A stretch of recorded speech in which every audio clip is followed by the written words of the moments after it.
Is this thing going? Is it going? Hello? I think it's going. Sorry, folks. Got a new phone. I'm not sure exactly how to work things. So I'm just getting accustomed to the new setup.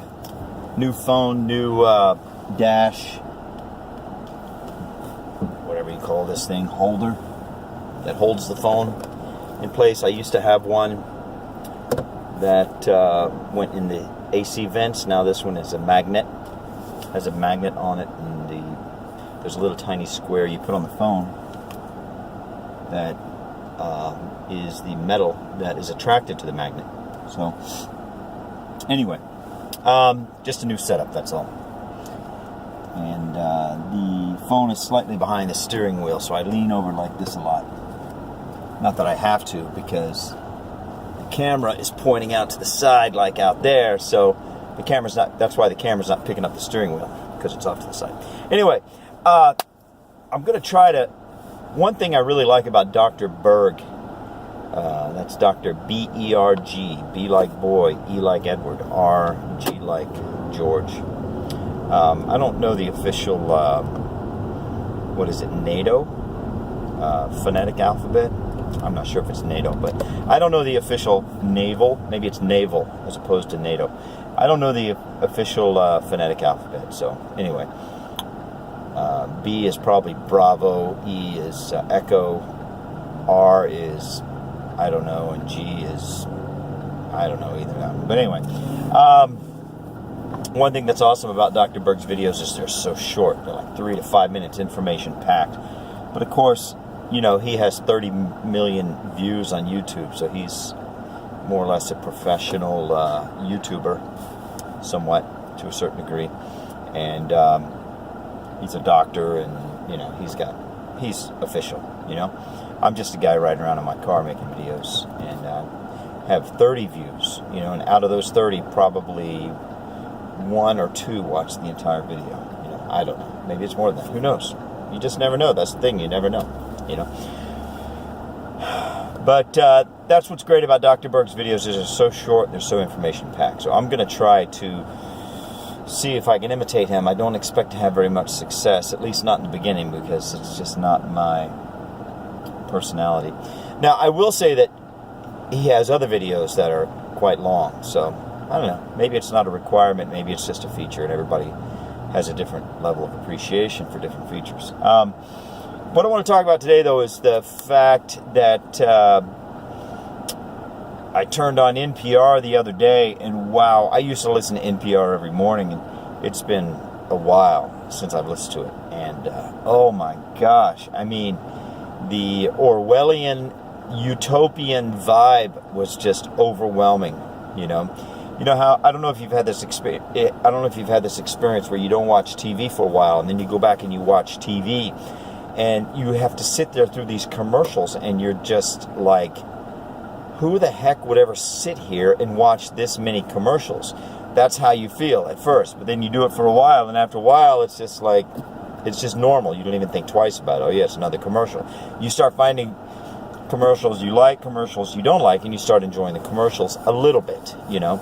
But mostly it's just normal. It's just the new definition of normal. So there's a whole conversation possible about that, about how programmable, I guess you might say, we are to having normal defined for us, right? Barack Obama was moderately famous for going around saying, this is the new normal, this is the new normal, you know, stagnated economy, this is the new normal, you know, austerity, the new normal, you know. He goes down to Africa and tells the Africans, you can't have cars or air conditioning. Basically, you cannot become, you know, you got to keep living in mud huts, you know, that's your destiny, you know, this is your normal, you know. So, I had that. That experience became very explicit for me when I turned on NPR, and I mean, instantaneously almost. It was unbelievable how Orwellian it was. And in this particular case, they were interviewing a Pakistani, I think it was Pakistani, a Pakistani couple who had just suffered a tragedy of some kind. I don't know. I guess a bomb fell on their house or a bomb blew up near their house. I just turned it on in the middle, and it was just fascinating because the Pakistani couple was talking in whatever their native tongue is, if it's Farsi or Pakistani or, I don't know. But whatever their native tongue was. But they had these NPR employees, translators, I guess, doing the interpretation of the Pakistani couple's narrative. And it was literally like dramatized fiction, because the Pakistani couple would speak and then the BBC interpreters would speak, but they didn't speak. They did speak, but they spoke theatrically. They were like fake crying, and fake, like getting, having a loss of breath, and it was just like, wow. It was just, the truth of the matter is, whenever you have a translator, you never really know with certainty that the translator is giving you a truthful translation of what's being said, unless you know the native tongue, but if there's a translator, there's a good chance you don't know, right? So you never really know for sure. But when you have a translator, you don't really think twice about it because you have no choice but to have a translator. But when you have these theatrical reporters or translators, translator reporters, when you have them acting it out, it just becomes like very poignant that the possibility exists that this is just a big show. I couldn't help but think that, perhaps not only are the translators not giving us a faithful translation, but maybe the whole thing was staged. Maybe this couple wasn't even a real Pakistani couple. Maybe they were, British, actors themselves. The whole backdrop was some kind of a green screen type of a setup. You never know, but man, it was really just amazingly Orwellian, and I was just stunned. I was really stunned. You could see, I really got the very strong feeling that this is the future of news, just to be this theatrical production, which, obviously in the West, in America in particular, we have seen that news has always been a theatrical production. Well, not always, but for the past 50 years.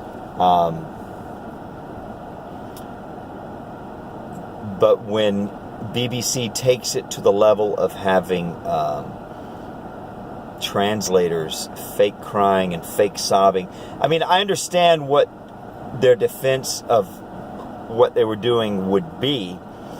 That, they're, you understand, right? I understand, you understand. They're like, yeah, well, we're just trying to give a true report of the news, not only in terms of what happened, but also in terms of the impact it had on the human population. So, but come on, no. Just, my feeling is, I'll listen to the people talking. I can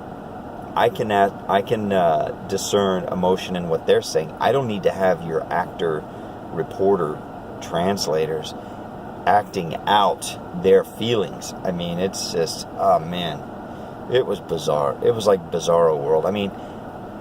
I don't think I'll ever turn on NPR again unless I want some fiction, unless I want to listen to some fictional theater, because that's basically what it was. So this is my hopefully short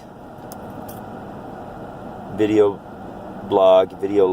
I can't see on this new phone where we are in terms of time. Hopefully it's recording. Hopefully it's recording. It might not even be recording because I'm not very familiar with new controls. But anyway, God bless everybody. I hope you have a wonderful day, and I hope you enjoyed this little attempt of mine to make a short video blog. God bless you. Have a wonderful day. Bye.